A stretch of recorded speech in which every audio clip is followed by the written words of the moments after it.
நம்ம இன்னைக்கு தந்தூரி சிக்கன் செய்ய போகிறோம். இங்கே பாருங்கள், ஒரு 2 கிலோ அளவுக்கு நான் கோழித்தொடை எடுத்து நல்லா அது இது கோடு போட்டு வச்சுக்கிறேன். நான் கோழித்தொடையில் இந்த தோல் எடுக்கலை. தோல் எடுத்துகிட்டு நம்ம தந்தூரி சிக்கன் பண்ணால் கறியெல்லாம் ஒரு ட்ரை ஆகிட்டு வாய்ப்பு இருக்குது. இதை நம்ம தோலோடவே சேர்த்து இந்த மசாலா போட்டு ஊற வச்சுட்டு நம்ம தந்தூரி சிக்கன் செஞ்சால் வச்சுங்களேன், இந்த கறியெல்லாம் என்ன அது தீஞ்சு போகாது. அதனால் இந்த பவுடரை 2 ஸ்பூன் எடுத்து வச்சுக்கிறேன். இது மல்லித்தூள், கரம் மசாலா தூள், தேவையான அளவுக்கு உப்பு, கரம் மசாலா தூள், இந்த கொஞ்சம் மிளகாத்தூள் திட்டமான அளவு, உங்களுக்கு காரத்துக்கு ஏற்ற மாரி. மஞ்சத்தூள் நிறைய போடக்கூடாது, கொஞ்சம் தான்.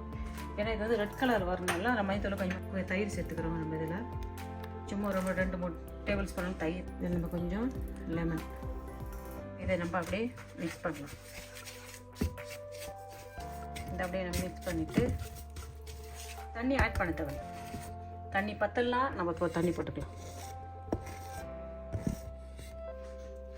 இப்போ இதில் நம்ம அந்த கோழி ஆட் பண்ணலாம். எடுத்து வச்சுற கோழியை இல்லை சேர்த்துட்டு பிசையலாம். தண்ணி தேவைப்படக்குள்ள தண்ணி நம்ம பிசைஞ்சிக்கலாம். போட்டுட்டு நல்லா அழகாக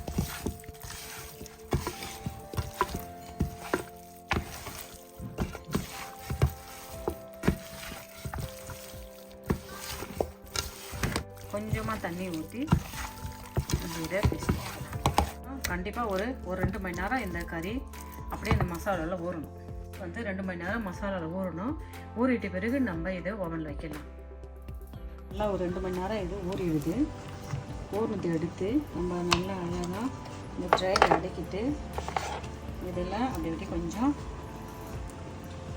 பட்டரெல்லாம் அப்படி வச்சுட்டா நல்லாயிருக்கும். சுற்றி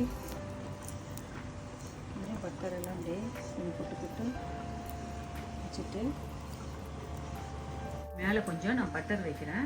பட்டர் வச்சுட்டு இங்கே பாருங்கள், அப்படியே ஓவனுக்குள்ளே அப்படியே நான் வைக்கிறேன்.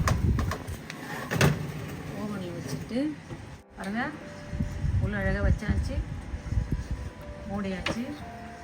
200 வச்சுக்கிறேன். மினிமம் 45 நிமிஷம், மேக்ஸிமம் 1 ஹவரில் நம்ம இதை எடுக்கணும்.